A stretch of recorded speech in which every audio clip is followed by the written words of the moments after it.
আসসালামু আলাইকুম। বর্তমানে আমরা আছি সিলেট বিভাগের মৃত্যুর কূপ বলা যায়। মৃত্যু কূপ, সেটা হলো ঢাকা সিলেট হাইওয়ে। এই রাস্তাতে আসলে আপনার বাস বলেন, ট্রাক বলেন, সিএনজি বলেন, আর পিক আপ ভ্যান বলেন, কাভার্ড ভ্যান বলেন, একটা প্রতিযোগিতা শুরু হয়ে যায়। এই রাস্তাটায় এত পরিমাণে রাফ চালায় বাইক, মনে করেন যে কোনো গাড়ি, ওইগুলো বলার বাইরে।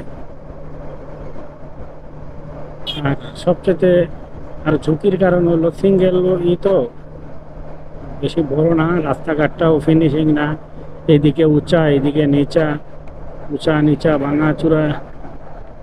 কবে যে আমাদের সিলেটের মানে দুর্ভোগ লাঘব হইব আল্লাহ ছাড়া কেউ জানে না।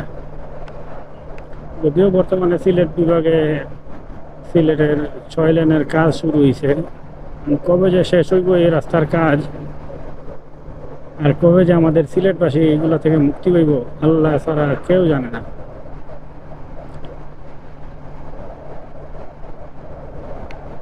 এই হচ্ছে এটা হাবিজপুর এলাকা। মানে এত পরিমাণে বাজে রাস্তা, সুবহানাল্লাহ।